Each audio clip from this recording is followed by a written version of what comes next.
Streaming short series RCTI Plus gratis.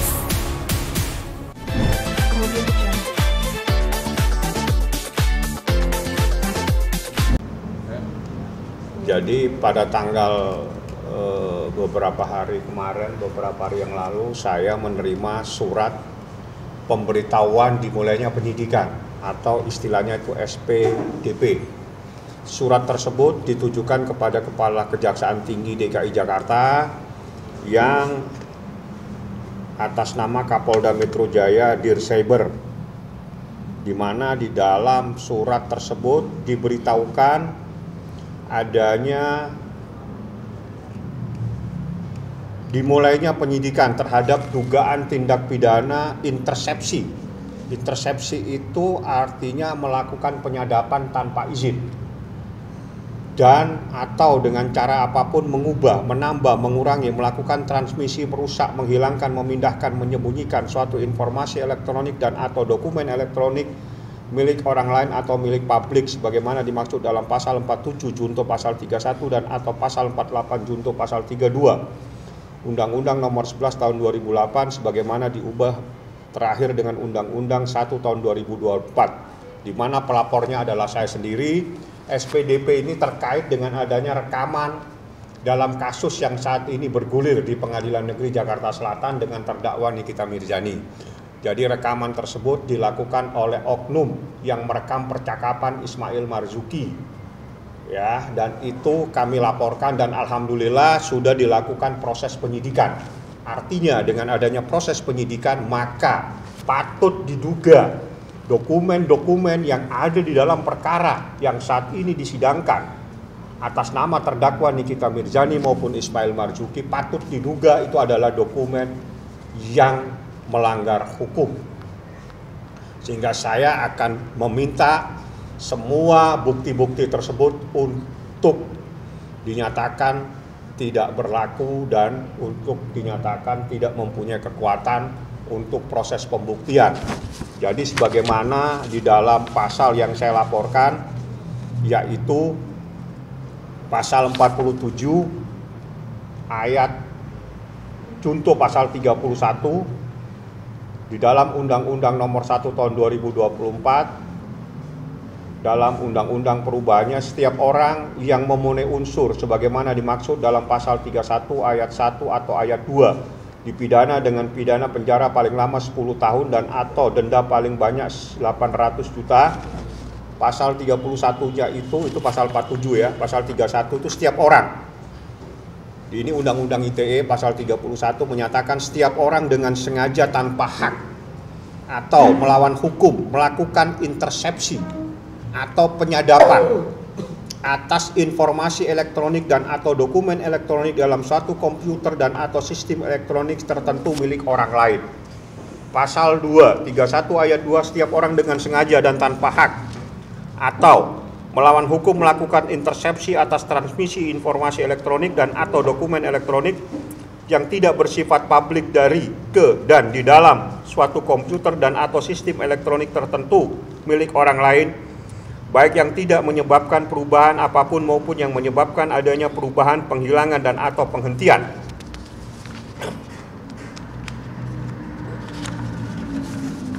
Informasi elektronik dan atau dokumen elektronik yang sedang ditransmisikan, kecuali intersepsi sebagaimana dimaksud pada ayat 1 dan ayat 2. Ini yang paling penting.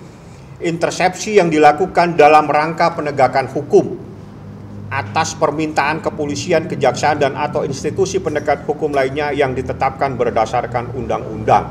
Artinya yang boleh melakukan intersepsi, yang boleh melakukan penyadapan itu adalah dalam rangka penegakan hukum atas permintaan kepolisian dan atau kejaksaan. Siapapun yang melakukan tanpa atas permintaan kepolisian dan kejaksaan, maka itu adalah patut diduga merupakan perbuatan pidana. Sehingga semua bukti-bukti yang patut diduga, semua bukti-bukti dalam perkara tindak pidana yang saat ini menjadi terdakwa Nikita Mirzani itu patut untuk dipertanyakan legalitasnya, karena ini prosesnya sudah naik ke penyidikan. Apabila sudah naik penyidikan, maka patut diduga ada peristiwa pidana dalam proses penyadapan tersebut.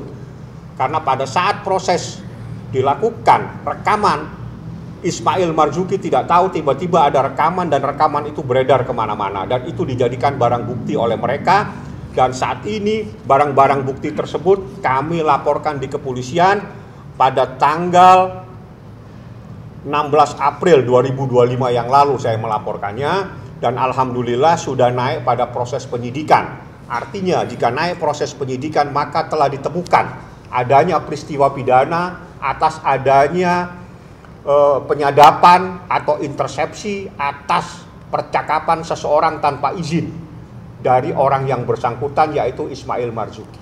Seperti itulah prosesnya, dan saya bacakan yang boleh melakukan penyadapan, yang boleh melakukan perekaman itu atas perintah kepolisian dan atau kejaksaan. Siapapun tidak dibenarkan, apalagi itu direkam tanpa izin. Dan ini adalah proses yang saat ini bergulir dengan ancamannya adalah 10 tahun dan denda 800 juta rupiah. Saat inilah dalam proses penyidikan. Alhamdulillah saya ucapkan banyak terima kasih kepada Direktorat Cyber Polda Metro Jaya yang tegak lurus dalam proses penegakan hukum ini, yang bersamaan juga menangani proses terhadap terdakwa Nikita Mirzani. Alhamdulillah saya ucapkan banyak terima kasih bahwa bendera dikibarkan tegak lurus dalam proses penegakan terhadap seseorang yang tanpa izin patut diduga telah melakukan dugaan tindak pidana, melakukan perekaman, melakukan penyadapan atau intersepsi tanpa izin dari yang bersangkutan.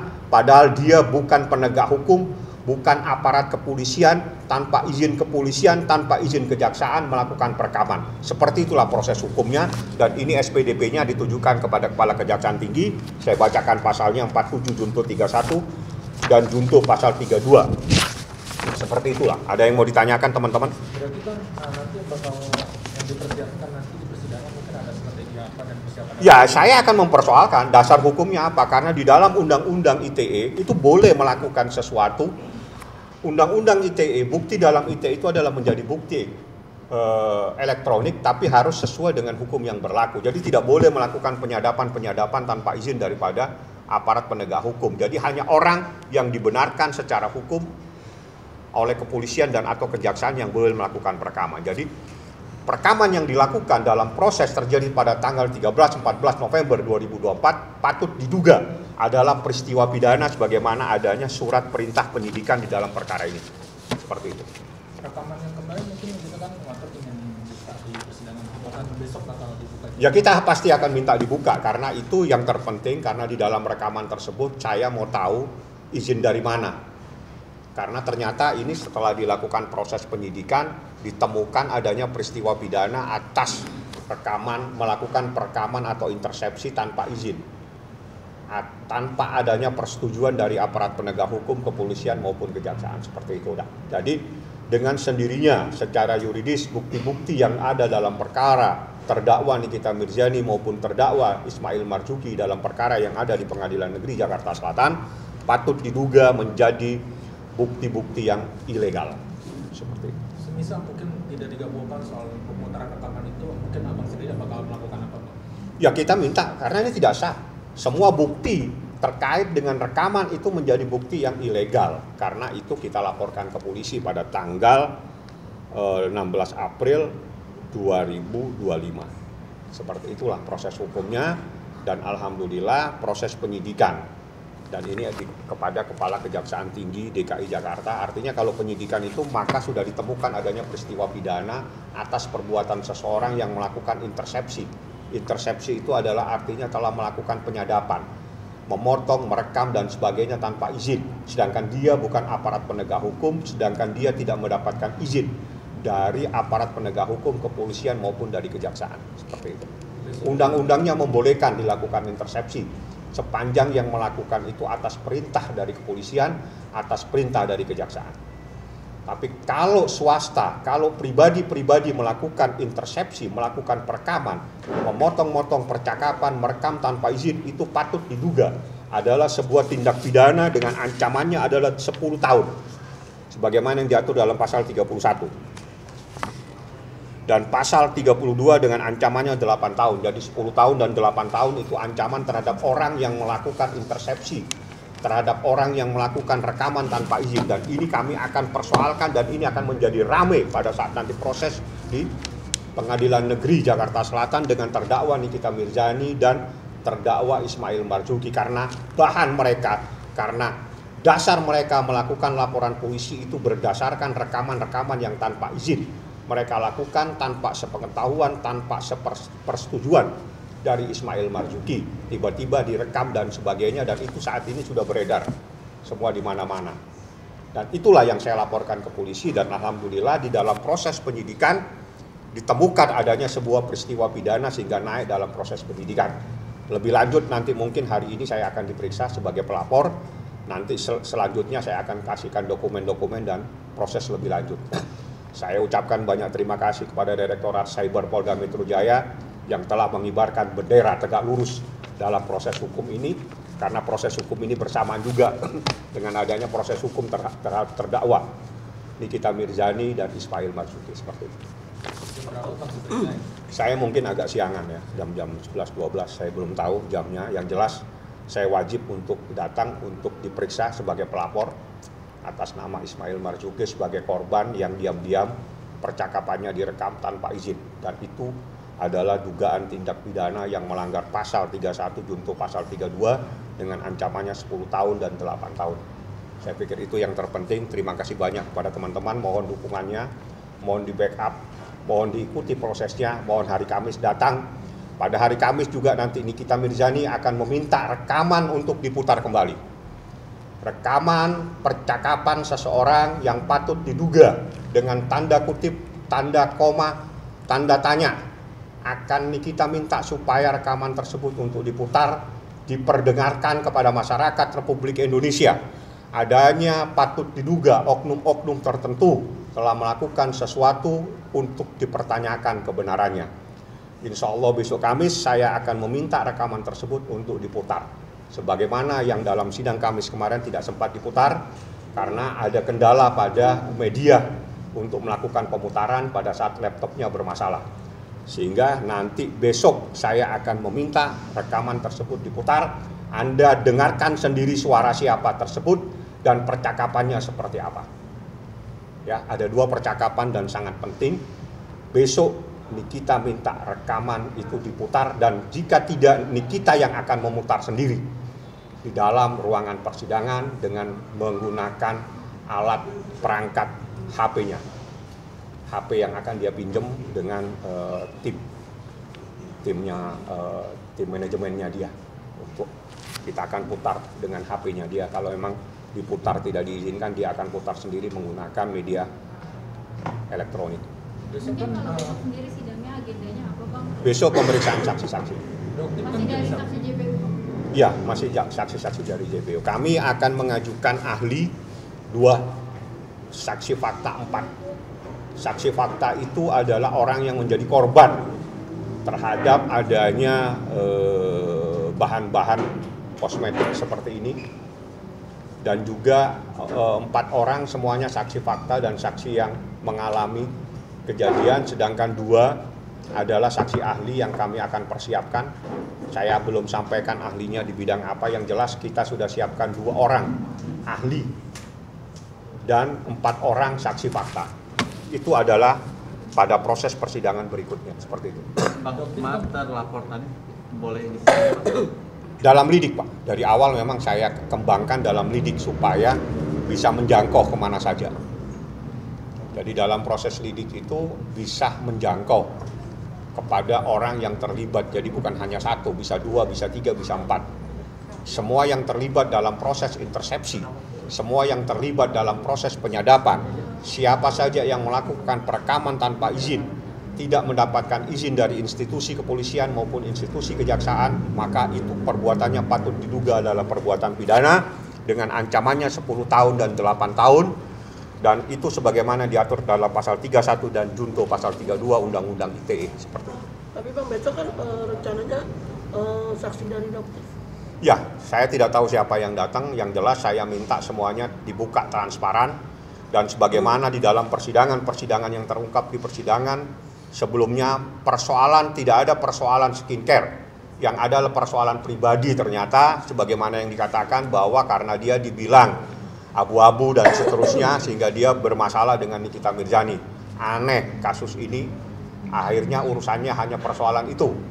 Sedangkan ributnya serepublik Indonesia, seseorang sudah di-framing sebagai seorang yang telah melakukan pemerasan, padahal akhirnya jaksanya pun menghapus pasal pemerasan tersebut, sehingga tidak dicantumkan dan tidak didakwakan di dalam surat dakwaan adanya pasal 368, yang ada pasal 369 ayat 1 KUH pidana tentang pencemaran nama baik atau akan mencemarkan seseorang dan akan membuka rahasia. Saya tidak tahu rahasia apa, apakah ada rahasia negara yang dipegang, dan itu semuanya menjadi sumir, menjadi obskur yang tidak jelas semuanya dalam perkara ini. Seperti itu ya. Ada lagi yang mau ditanya teman-teman? Laporan Kaniki sendiri yang ada nanti itu biar itu sudah biar ditanganin sama tim yang lain yang terkait dengan Nikita Mirzani. Semuanya berjalan kok ya, di Polres Jakarta Selatan jalan, Polres yang terkait dengan Nikita juga dilakukan pengeroyokan juga jalan ya, semuanya jalan. Di Polres Jakarta Selatan itu ada 2 laporan, yakni terkait dengan dia yang dibilang telah yang kedua terkait dengan dia dikeroyok, dan itu proses berjalan dan insya Allah semuanya tetap berjalan sebagaimana mestinya, dan saya harapkan segera dilakukan proses lebih lanjut. Yang terpenting dari semua proses itu adalah perkara ini yang kami juga alhamdulillah berterima kasih kepada Direktorat Cyber Polda Metro Jaya yang telah memberitahukan kepada kami bahwa proses hukum terhadap laporan saya itu naik ke proses penyidikan. Artinya patut diduga telah ditemukan adanya peristiwa pidana terhadap penyadapan, perekaman, intersepsi atas percakapan Ismail Marzuki dengan seseorang. Tapi tentang laporan yang ke Fitri Sautero kan di Polres Selatan kan Fitri-nya mangkir Bang 2 kali. Kan sudah saya bilang semuanya jalan. Ada tanya di sana, saya bukan penyidiknya. Kalau saya penyidiknya hari ini saya panggil, hari ini saya tangkap. Bukan saya penyidiknya. Jadi pertanyaannya itu tempatkan pertanyaan kepada orang yang mempunyai kewenangan. Nah, kalau pelapor adalah meminta supaya dilakukan proses hukum, tapi yang punya kewenangan adalah polisi. Jadi tanyakan polisi, kenapa Anda memanggil 2 kali tidak datang? Apa yang bisa Anda lakukan? Seperti itu. Tapi Bang, maaf, mengulang sedikit. Itu laporan terkait apa sih Bang? Terkait? Ya, terkait laporan polisi. Maksudnya Apa? Yang dilaporkan. Yang dilaporkan tanya sama sana, ada. Jadi ada seseorang yang telah menuduh seseorang dengan yang tidak layak lah ya. Nanti nggak perlu saya perpanjang, kalimatnya itu tidak baik. Dan itu betul-betul sangat menyakitkan karena ada kalimat seseorang mempunyai penyakit 3 huruf ya. Itu aja, cukup sampai di situ kalimatnya. Bang, Ada lagi yang mau ditanya-tanya lagi? Hah? Kenapa dia? Andre yang terima anaknya jadi saksi. Oh iya, wajar itu, benar itu. Apa yang dikatakan Andre Taulani benar, karena Andre marah pada saat anaknya dilibatkan dalam proses hukum seperti ini. Bagaimana seorang anak harus dilibatkan dalam proses itu? Anak tidak boleh tahu, harusnya tidak boleh dimasukkan dalam proses-proses seperti ini. Tiba-tiba dipaksa datang ke pengadilan untuk menjadi saksi. Suruh berantem dengan orang tuanya. Bagaimana logika hukum dari mana yang dipakai ini? Anak dilibatkan supaya berantem sama ayahnya. Ini kan kocak kalau cara berpikir seperti ini. Memang nggak punya cara berpikir yang benar. Logika hukumnya nggak ada semuanya. Anak itu jangan dilibatkan dalam konflik orang tua. Orang tua mau berantem saja. Anak jangan diikut-ikut. Anak jangan dibawa untuk membela sana, membela sini. Biar saja anak itu bebas menentukan nasibnya sendiri. Makanya Andri marah-marah pada saat anaknya dibawa ke pengadilan untuk menjadi saksi melawan dirinya sendiri. Tapi apakah Andre tidak tahu bahwa... Nggak tahu. Taunya ada di pengadilan kemarin. Itu anak-anaknya sebelumnya Nggak tahu kita. Dia anaknya kan dari luar negeri kemarin. Tapi itu menyalahkan aturan nggak sih Bang? Apa? Secara menyalahkan Ya nggak boleh, sama hakimnya ditolak, diusir kan? Nggak boleh. Nggak boleh anak-anak ikut-ikut yang beginian. Oh, jadi Kan nggak perlu lagi kita ajarin. Masa kita ajarin hukum sama orang yang belajar hukum, kan kocak jadinya. artinya tidak hanya dari Nikita Andre aja, tapi dari pihak Pengadilan melarang, ditolak, disuruh keluar. Nggak boleh. sekalipun anak itu sudah di atas 17 tahun. Suruh keluar, nggak boleh menjadi saksi dalam perkara seperti ini. Nggak boleh, memang nggak boleh. Yang benar boleh, nggak boleh. Boleh ada keluarga semenda itu misalnya kemenakan dan sebagainya. Tapi kalau anak kandung Tidak boleh ikut dalam konflik rumah tangga yang seperti ini. Tidak perlu kita ajarin itu hukum seperti itu. Logika hukumnya tidak ada. Kenapa anak harus dibenturkan sama ayahnya? Kan kacau ini kalau cara berpikir seperti itu. Berarti itu akan menjadi catatan buruk buat dari hakim ya? Gimana Pak? Maksudnya gimana catatan apa? Datangnya Maksudnya yang buruk apa, yang baik apa? Apa? Pertanyaanmu yang baik apa, yang buruk apa? Makanya kalau bertanya yang benar. Ya. Andre sendiri kenapa sih Bang tetap ingin berceraikan kalau tidak salah masalah? Gini Pak, urusan rumah tangga itu urusan pribadi, tidak ada yang bisa intervensi. Pada saat seseorang sudah tersakiti, pada saat seseorang sudah merasa menderita, terjadi penderitaan lahir batin yang berkepanjangan, tidak ada yang bisa menyelesaikan masalah tersebut kecuali diakhiri. Tidak ada yang bisa. Tidak ada yang bisa memaksa. Karena yang menjalani kehidupan bukan saya, bukan Anda, dan bukan siapapun juga. Adalah mereka yang berumah tangga. Jangan dipaksakan rumah tangga. Di saat seseorang sudah menyatakan tidak sanggup untuk berumah tangga, jangan dipaksakan untuk tetap bertahan. Karena itu adalah neraka nantinya.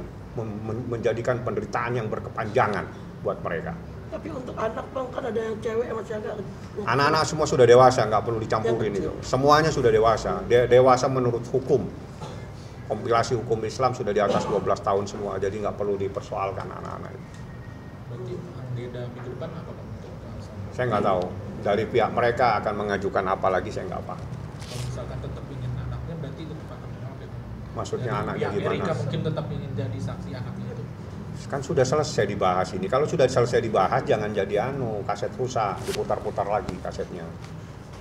Karena sudah selesai tadi, tidak sama hakim ditolak. Bukan hanya Andre yang sudah menolak dan hakim juga menolak. Tidak boleh seorang anak dilibatkan dalam kasus perceraian. Sehingga hakim bilang, Anda tidak boleh menjadi saksi di dalam perkara ini. Dan itu putusan hakim kemarin. Dan itu yang benar. Jadi tolong lain kali jangan anak dibawa untuk berkonflik dengan orang tuanya supaya berpihak dan melawan orang tuanya sendiri. Logikanya tidak ada kalau cara berpikir seperti ini ya. Mungkin sidang selanjutnya apa Bang agendanya? Saya nggak tahu, saksi kayaknya. Saksi dari mereka nggak tahu membawa saksi apa, saya nggak paham. Bang, tapi dari terlihatnya dari kedua belah pihak ini memang sama-sama ingin berpisah atau hanya dari Ya kalau orang sudah mengajukan ke pengadilan itu kan inginnya mengakhiri perkawinan. Iya, nggak dari ada perempuan lagi. dan dari pihak istri. Kita nggak nyampurin, yang penting hak seseorang itu yang harus dihormati, di mana seseorang menginginkan adanya sebuah pengakhiran sebuah rumah tangga, di mana dia merasa menderita dan tidak mungkin bisa diperpanjang, karena yang terbaik pada saat proses itu adalah mengakhiri sebuah pernikahan apabila memang sudah tidak bisa lagi dipersatukan. Tidak ada yang boleh memaksa sebuah rumah tangga untuk tetap dipertahankan apabila itu menyebabkan penderitaan yang berkepanjangan, yang menyebabkan seseorang akan menderita. Jangan dipaksa. Rumah tangga tidak boleh dipaksa, karena rumah tangga itu adalah dari hati untuk saling mencintai, saling menjaga dan sebagainya. Manakala sudah merasa tersakiti, manakala sudah merasa terhianati, tidak ada jalan keluar, adalah diakhiri. Ya. Tapi untuk harta gono gini ada omongan. Saya nggak nyampurin harta gono gini karena tugas saya tidak sampai ke sana. Tugas saya membantu. Saya katakan saya bukan pengacaranya dari awal. Saya hanya diminta oleh Andre membackup pengacara yang ada, sehingga saya yang memberikan motivasi, saya yang mengarahkan kepada pengacara yang sebelumnya. Saya arahkan seperti apa dalam proses hukum ini. Pengacara yang sebenarnya masih ada dan dialah yang bersidang. Saya hanya membackup, diminta Andre, abang bantu lawyer yang ada bang, supaya proses ini berjalan sebagaimana dalam koridor hukum yang sebenarnya. Itulah yang diinginkan Andre, sehingga saya turun tangan. Tapi pengacaranya masih tetap ada pengacara lama dan ada tambahan dari saya. Jadi tidak ada pengacara baru, saya bukan pengacara yang baru yang menghilangkan pengacara yang sudah ada. Pengacara yang ada tetap dia menjadi pengacara, hanya tambahan dari saya. Tugas saya membackup pengacara yang ada, membantu dia supaya proses ini bisa berjalan sebagaimana yang diatur dalam kompilasi hukum Islam, sebagaimana yang diatur dalam Undang-Undang Nomor 1 Tahun 74 tentang perkawinan, seperti itu ya.